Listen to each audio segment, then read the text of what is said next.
మీ family future కు safe investment అంటే లాండోరా the valley, కంది, హైదరాబాద్. ఇవాళ మరో ఇంట్రెస్టింగ్ మ్యాచ్ జరగబోతుంది. ఎందుకంటే Mumbai Indians versus Gujarat Titans.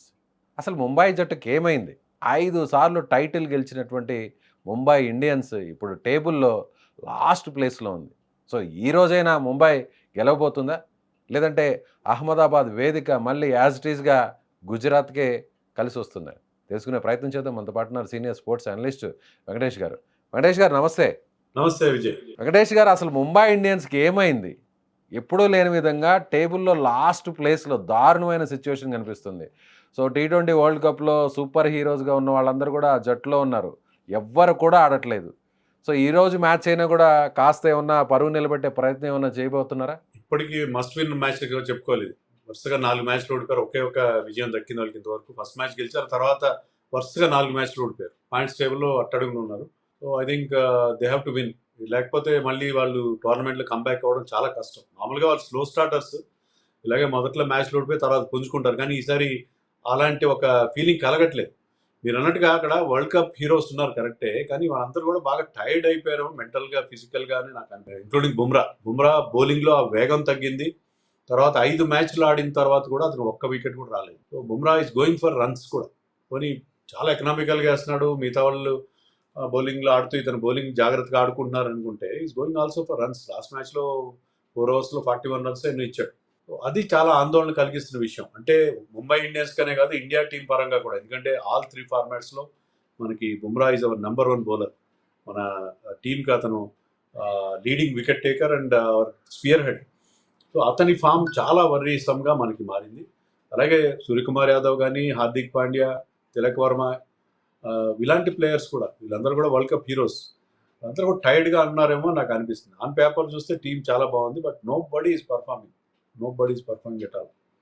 ఇక గుజరాత్ అద్భుతంగా ఆడుతున్నారు. ఫస్ట్లో కాస్త ప్రాబ్లంలో ఉన్నా కూడా, మ్యాచ్లు ఓడిపోయినా కూడా ఆ తర్వాత కంబ్యాక్ అయ్యారు.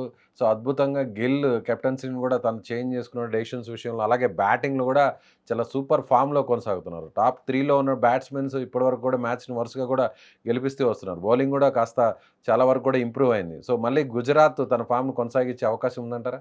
డెఫినెట్గా ఇప్పుడు వాళ్ళు ఆడుతున్న తీరు, they are the form team. వరుసగా 3 మ్యాచ్లు గెలిచారు. మొదటి 2 మ్యాచ్లు ఓడిపోయినా కూడా. శుభ్మన్ గిల్ 3 హాఫ్ సెంచరీలు చేశాడు, ఇంకో 39 చేశాడు. సో ఎప్పుడు ఫెయిల్యూర్ అనేది లేదు అతనికి ఇంతవరకు. అది కూడా మంచి స్ట్రైక్ రేట్తో కూడా ఆడుతున్నాడు. గతంలో మనం వరల్డ్ కప్ టీం నుంచి కూడా అతను పక్కన పెట్టిన కారణం ఏంటంటే ఈ ఫార్మాట్లో అవసరమైన స్ట్రైక్ రేట్ ఉండదని చెప్పి. బట్ ఐ థింక్ ఈ స్ట్రైకింగ్ 160, 170 ఆ రేంజ్లో స్ట్రైక్ రేట్ ఉంది. చాలా ఇంప్రెసివ్గా ఆడుతున్నాడు. మంచి బౌండరీలు కొడుతున్నాడు. చూడడానికి కూడా చాలా ప్లీజింగ్గా ఉంది అతను బ్యాటింగ్. అండ్ బట్లర్ ఫామ్లోకి వచ్చాడు. Sai Sudarshan is playing well. Washington Sundar is chipping in. So వాళ్ళ టీం చాలా చాలా బాగుంది. కొంచెం లోయర్ మిడిల్ ఆర్డర్ అంత గొప్పగా లేకపోయినప్పటికీ కూడా బౌలింగ్ అయితే వాళ్ళ బెస్ట్ బౌలింగ్ అటాక్ ఉంది.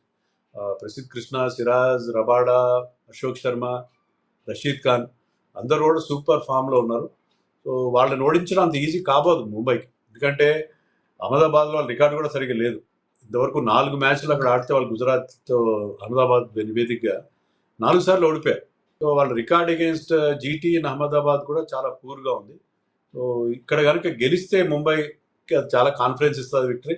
బట్ గెలవడం అంత ఈజీ కాదేమో అని అనిపిస్తుంది ఇప్పుడు వాళ్ళున్న ఫామ్లో. అంటే ఎవరు ఆడాలంటారు? ముంబైలో చూస్తే ఏ బ్యాట్స్మెన్ కూడా ఫామ్లో లేనట్టుగా కనిపిస్తున్నారు. చాలా స్పష్టంగా కనిపిస్తుంది మనకి. బౌలర్స్ కూడా పెద్ద పెద్ద స్టార్ బౌలర్స్ ఉన్నారు. బుమ్రా, ట్రెంట్ బౌల్ట్ ఉన్నారు. ఎక్కడ వీళ్ళెవ్వరు కూడా ఆడలేనటువంటి పరిస్థితి.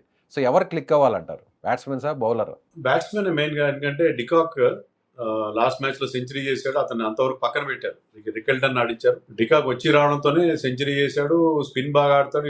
ఇండియన్ కండిషన్స్లో ఎప్పుడు కూడా అతను వెరీ గుడ్ ప్లేయర్.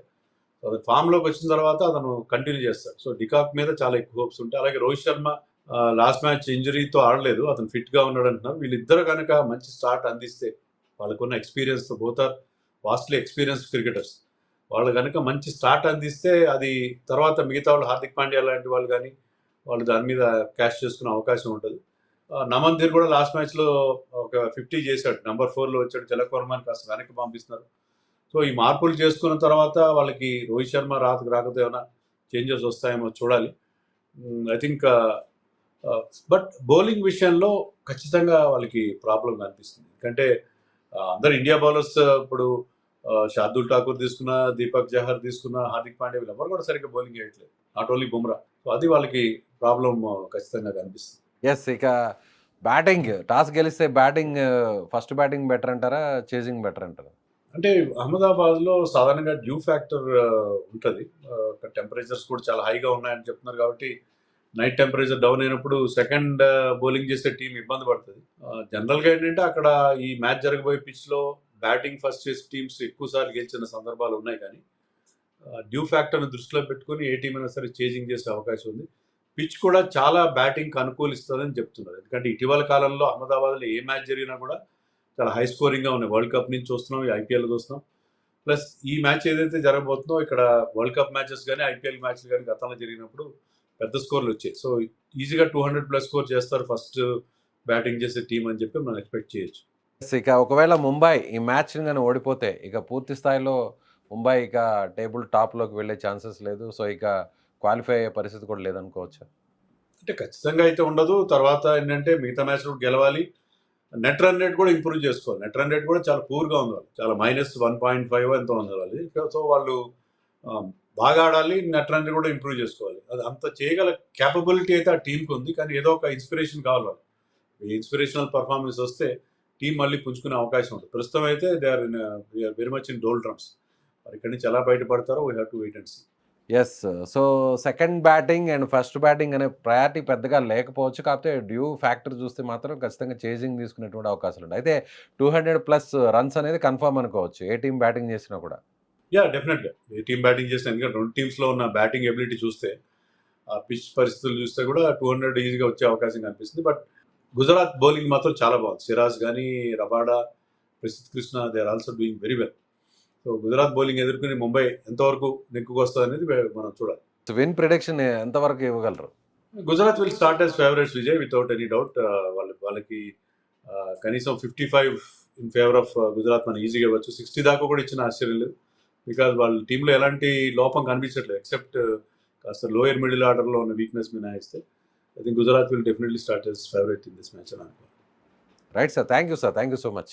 సో ఇది వెంకటేష్ గారు చెప్తున్నట్టుగా ఖచ్చితంగా గుజరాత్ తిరిగి మళ్ళీ ఈ మ్యాచ్‌ని కూడా గెలిచే అవకాశాలు ఎక్కువగా ఉన్నాయంటున్నారు. అయితే ముంబై ఇండియన్స్ అటు బౌలింగ్ విషయంలోనూ, బ్యాటింగ్ విషయంలో కూడా చాలా పేలవమైనటువంటి ప్రదర్శన చూపిస్తోంది. ముఖ్యంగా star batsmen and star bowlers ఏ టీంలో లేని విధంగా ఈ టీంలో ఉన్నారు. బట్ అందరూ కూడా ఫామ్‌ను కోల్పోయి జట్టు ఓటమికి ప్రధాన కారణంగా మారుతున్నారు. అయితే ఈ మ్యాచ్‌లో అయినా, అహ్మదాబాద్‌లో అయినా సరే తిరిగి ఈ స్టార్ బ్యాట్స్‌మెన్స్ అండ్ బౌలర్స్ తిరిగి ఫామ్‌లోకి వస్తారా లేదా?